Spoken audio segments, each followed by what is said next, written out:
Welcome to Good Screenwriting. I'm Trevor Meyer, and today we're going to talk about The Fate of the Furious. F8, Fate of the Furious. Great title. I love the title. All right, I'm just going to come out and say it. I give this a 5 out of 5. Now, some of you out there might be like, you idiot, Godfather is 5 out of 5, Die Hard is 5 out of 5, how can you give this a 5 out of 5? Because it's good. It's a really good movie, all right? I am not going to mince words here. I love this movie. It's so great. It's my favorite of the Fast and Furious franchise. And I want to start with a little history lesson in case you guys haven't been paying attention. The Fast and the Furious street racing movie, ripoff of Point Break. It was okay. It was okay. Ultimately, it was a movie about a gang of street racers who steal DVD players out of the back of a semi-truck. All right? Not a very complex story. Great characters, though. A lot of potential for sequels, okay? Paul Walker plays an undercover cop who infiltrates this street racing crew. And it was just, it's like a teenage movie, It's very much made for teenagers. Like I said, it's Point Break with street racing. Okay? Been there, done that. Too Fast, Too Furious. Not a great movie. No, not good. I did not like that one at all. That's an example of a movie where it's just stuffed with filler because it's not about anything. You got a street race at the beginning, and it's all CGI cars and stuff, which is stupid. Action movies, for the most part, are judged by how cool their stunts are. There are other things too, like character development and all that, but the ingenuity of the stunts and how creative the stunt people are is what gives you that visceral action. And you kind of lose all of that when you do CGI race cars. Like, the coolness of the stunt gets completely diminished when you have CGI. All right? So, that's why with something like Mad Max Fury Road, yes, there's a lot of computer animation, but they always started with a base real stunt with real cars and then kind of built the world in around it. So you can really feel the impact. Now, you get to Tokyo Drift. I don't like that one either, my God. Tokyo Drift was like when they hit rock bottom. It's sort of like in the American Pie series when they did a couple of actual American Pie movies, and then they dived into this sort of branding, straight to video, American Pie Presents, so forth, and it kind of lost its way, and then it came back with like American Wedding. So, Fast and the Furious Tokyo Drift is the moment where they were they were on their way out there. Like, that was the end of the franchise, basically. That's the only one in the entire series that didn't make its money back. And they were pretty much done at that point. And Vin Diesel shows up at the very end of it. No one else from the first two movies was in it. And it just felt weird and disconnected. Fast and Furious, which is the fourth film, don't get confused here, that was the first true sequel to The Fast and the Furious because it brought back Vin Diesel and Paul Walker and all the other characters from the first movie that were still alive, and still had a role to play. So, and Brian goes from being a cop to being an FBI agent, and it was almost like you could totally skip 2 and 3 and go straight to 4. And again, it was good. Like, it was probably the best one they did up to that point. No, I take it back. It wasn't good. It was okay. It was okay. It wasn't great. Then something magical happened. Something fantastic happened. I mean, I think the series went from like okay to bad again to okay. All of a sudden, Fast 5 was great. Fast and Furious 6 was great. Furious 7 was great. And this is great. They cracked the code somewhere along the way. They changed the formula. And my God, have they gotten it right. Like, they resurrected this franchise like no other. Like, it's almost like Mission Impossible. Like, Mission Impossible started out okay, then got bad, then got good, then got great, and great again. And all of a sudden, it's like, holy crap! Like they started out from something that was meh, and turned it into an awesome, legitimate action franchise that you can look forward to every year. So, the Fate of the Furious, the one thing that I am so impressed with in the most recent Fast and Furious movies, 5, 6, 7, and 8, the latter half of the series so far, is that each one completely surprises me and doesn't rely on a winning formula. That's the weird thing about this. They have a formula, but they don't fall back on it. So if you look at Fast Five, that was the first one where they're like, you know what? Let's not make a street racing movie. Let's make a heist movie. Let's do Ocean's 11 with cars. It's like, okay, just totally do Ocean's 11 and make it like an Avengers type thing where you bring back all of the characters from the previous films that have nothing to do with each other, and make it a team movie. And if that's the one thing they did stick with, which was the first one, it was mainly Paul Walker and Vin Diesel. Second one was mainly Paul Walker and Tyrese Gibson. Third one, they bring in Han.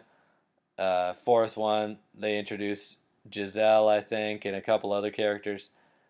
And then the fifth one, they took all the characters from the other movies and brought them together into this massive team. And that became the Ocean's 11 with cars, which is Fast 5. You would think, okay, we cracked the code, we did it. Let's do another heist movie for the sixth one. But they didn't do that. They didn't do a heist movie. In the sixth one, they fight their evil twins.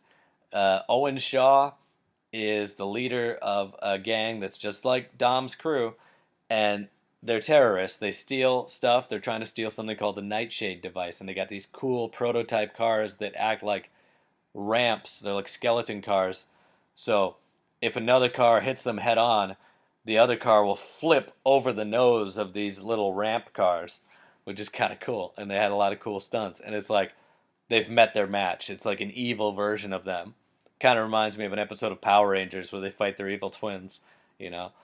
And then you think, okay, so the seventh one, they're government agents now, right? They're just going to go on another mission.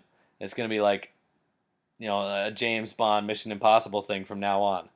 And it kind of was that. But also it became a revenge story because the villain of Furious 6 has a brother. And he gets to be played by Jason Statham. So it becomes Die Hard with a Vengeance, where Jason Statham is chasing them all across the globe to avenge his brother. I'm like, they made it personal. They dug in and they gave it some personal stakes. And with the Fate of the Furious, again, like, they could have just gone with a Mission Impossible style thing. They could have just done another generic, here's a bad guy, here's what we got to do to stop it, here's some cool stunts, roll credits. But no, they dive deep into the franchise history here. I mean, this is like a TV show that rewards following the entire series from beginning to end, because, man, they pull out some stuff, not just from the last movie, but they go back 2 movies, they go back 3 movies, and grab stuff from those. So you get, and it's so great that they do this, but they bring in Jason Statham's character, and my first thought going into it was that he's obviously going to betray them, all right? He's joining the team. He's obviously got an ulterior motive, and he's going to be a bad guy in the end. They didn't go that way with him. They actually made him out to be an okay dude, and the only reason he was such a jerk in the last movie was because they hurt his brother. They put his brother in the hospital. So he all of a sudden becomes more of an anti-hero than a villain, and he's basically, if you actually go back and watch Furious 7 and listen to what they're saying, you realize he's not actually a villain. That he actually was a really awesome super spy, and the government decided they wanted to kill him, so he went rogue just to survive. And then this crew of criminals hired by the U.S. government put his brother in a hospital after his brother had been manipulated by this cyber terrorist named Cypher. So, yeah, he wants revenge, It makes sense, but his motives are completely pure in this new movie, and he wants revenge against Cypher because Cypher, Charlize Theron, turned his brother Owen Shaw to the dark side. Probably used the same leverage that she uses against Dom in this movie to get him to do her bidding, which is to steal the Nightshade device from Fast and Furious 6. That was 2 movies ago. So all of a sudden, Owen Shaw was stealing the Nightshade device in Fast and Furious 6 for Cypher, who is the villain of The Fate of the Furious. So, and then they bring up stuff, from Shaw's crew, like from when Letty was working for them when she had amnesia and all that stuff. And it turns out that Cypher's been the villain all along, sort of like Blofeld in now spoilers for Spectre, the movie Spectre, the new James Bond movie.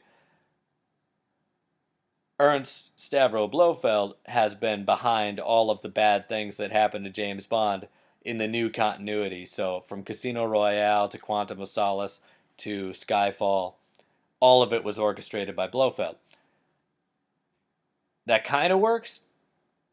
They do it better here in The Fate of the Furious. I believe that Cypher was really behind all of that stuff with the kind of character she is. So the big deal in all the trailers that you've seen is that Dom turns to the dark side. All of a sudden, he betrays his team.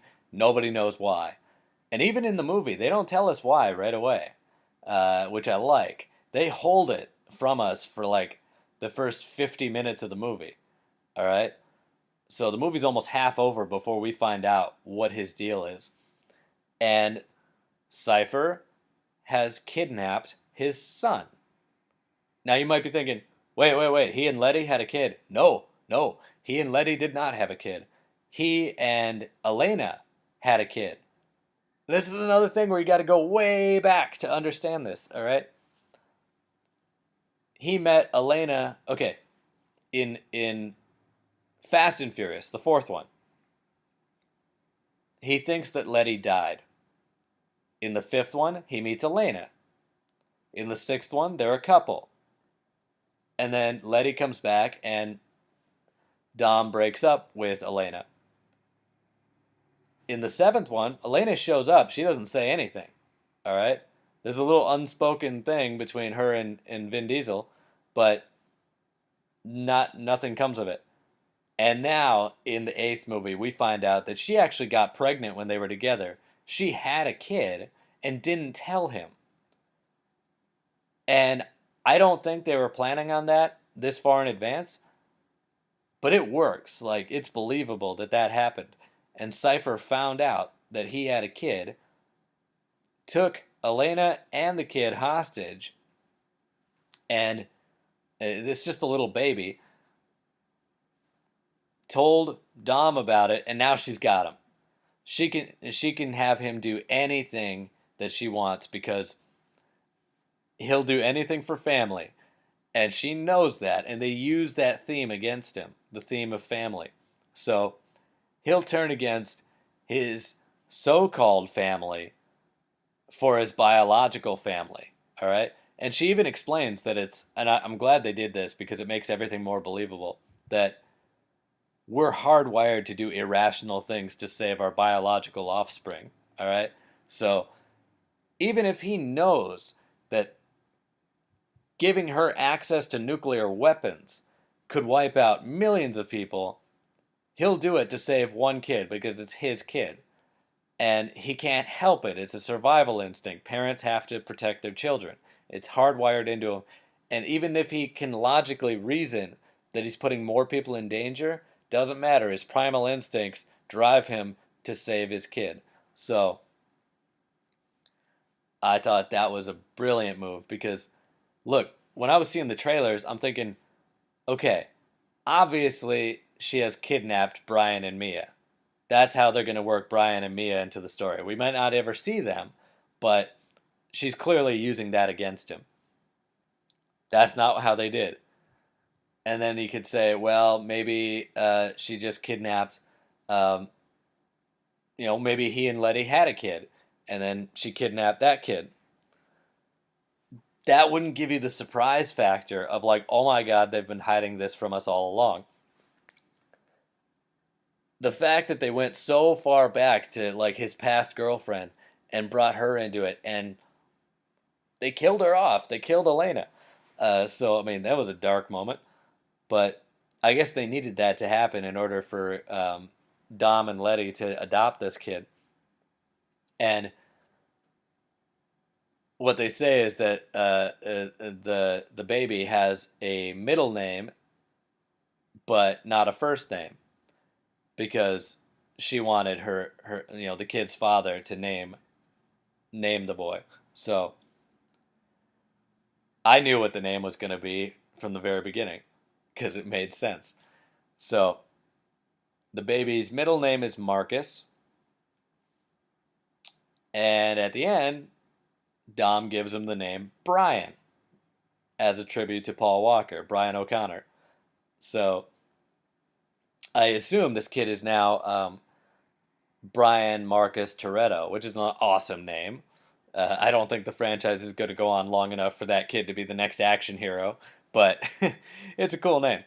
So, but I was giving this thing a 4 out of 5 for like the first 90 to 100 minutes of the movie. Like for most of the movie, I'm thinking, this is good. This is good. And I can tell you the exact moment when it crossed over into being great. Again, spoilers. Don't listen to this if you haven't seen the movie. But it crossed over into being great. Because earlier in the movie, Jason Statham's character, they make him really likable, and then they killed him off. I'm like, oh my god, they killed Jason Statham's character. Except they didn't. Because in the final act, right in the middle of the big action sequence, we get these two dudes with jetpacks and gliders fly into the villain's airplane where the child is being held captive. And I'm like, what the hell is this? Like I was like, now we got dudes with jetpacks. What members of the team are this? And the first guy takes off his helmet, and it's Jason Statham. I'm like, ha, he's back. That's great. I totally believe that he could do that. And then I'm like, who's the other guy? I was like, is it one of the other crew? I thought they were all accounted for. He takes off his helmet. It's Owen Shaw from Fast and Furious 6. It's his brother. They bring in both of the Shaw brothers, and they're part of the team now, and it's so great because as soon as he takes off his helmet, I see that it's Luke Evans. I'm like, what? And then on top of that, like they hit you with so many things at the last minute. Turns out Dom has been in contact with them the whole time, and we meet their mother. That's hilarious. That he goes to their mother to recruit these two Shaw brothers. And it's so funny that these brothers are bickering and they gotta report to their mom. And the mom is I think she's played by Helen Mirren. If I'm wrong about that, I apologize, but I'm pretty sure. Um, and there's this great scene with her and Jason Statham, and she's like, and be nice to your brother, don't push him around like you used to. And he's like, come on, mom. It's so funny. But which again ties into the whole family thing, like literal biological family this time around, not metaphorical. But then in one of the flashbacks, when we see what Vin Diesel's been up to secretly for this entire movie, which the franchise does great again, just like Ocean's 11, we get to see those two goofballs from Fast Five who've been missing for the last two movies. I forget what their names are, but they never speak English. They always have subtitles, and they got this sort of Tweedledee and Tweedledum vibe going on, where they're always bantering with each other. And the last time we saw them was in Fast Five, and they took all their money from the heist, and they bet it on the roulette table, and we never saw them again. And they come back in this movie for like one scene, and they're part of the plan. And I'm like, what? This is crazy. So by the end of it, they had so many slam dunks that I had to bump this up to a 5 out of 5. And there's so many cool stunts in this movie.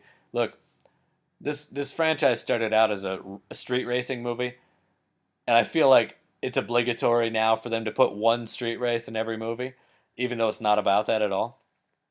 and they kind of figured it out with Furious 7 to tuck it into the opening, the opening credits, the beginning of the movie, just to get it over with so they can move on with the plot.